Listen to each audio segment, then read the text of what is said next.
Total U.S. debt has topped $40 trillion for the first time, the Treasury Department said on Wednesday, August 19th, drawing fresh warnings that a fiscal crisis is brewing as ballooning costs for social safety net programs and interest payments far outstrip revenues held back by tax cuts.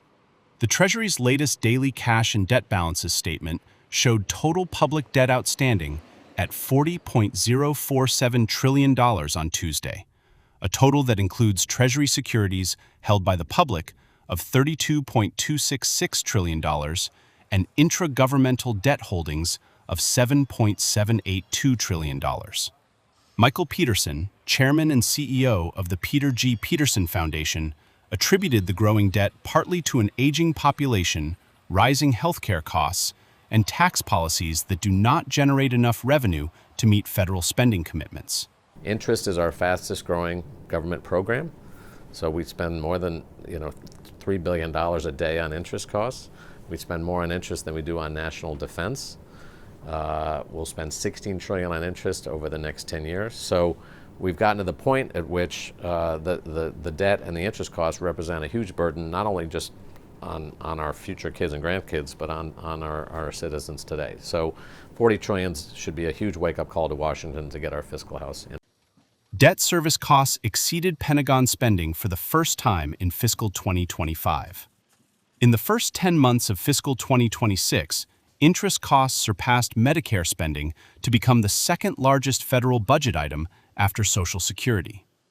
Peterson said the government would need to refinance about $13 trillion in treasuries over the next year, including about $2 trillion in new borrowing to fund the deficit. He said heavy government borrowing contributed to higher mortgage, car loan, and credit card rates. Here's campaign, and the debt is harming that issue and taking us in the wrong direction. So when you borrow that much money, it helps fuel greater inflation, number one. Number two, because the government is we're now up to $40 trillion, we're going to have to refinance about $13 trillion of treasuries in the next year alone. So that's about $2 trillion of new borrowing to fund the deficit and $11 trillion of refinancing. That's a lot of debt in the market and a lot of capital that is taking up. That increases interest rates. So you're seeing treasury rates much higher than they were recently, right? When treasury rates go up, all the other rates also follow. So your mortgage rate goes up, your car loan goes up, your credit card bills go up. So if you care about affordability, you should be all over your representative in Washington to start to address this problem, because it's a contributing factor. And if we reined in our federal spending and showed a long-term fiscal path that was sustainable, rates would come down, and therefore everything else would get less expensive. So you don't have to pay the bill on the national debt personally, but we are paying the bill as a society and in the cost of living. He said lawmakers could reduce the deficit gradually through a combination of tax and spending changes without immediately balancing the federal budget. We don't have to balance the budget tomorrow, as long as we just start shrinking the level of deficits to a more manageable level. So there's some bills in Congress that would shrink the deficit as a share of GDP down to 3% from about 6%, so it would take it in half.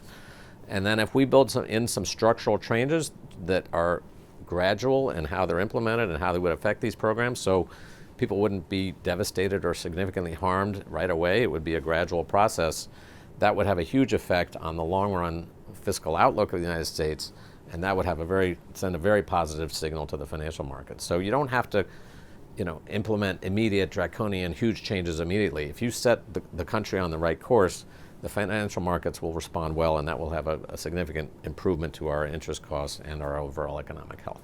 Peterson said more than 200 potential policy changes had been proposed by think tanks from across the political spectrum.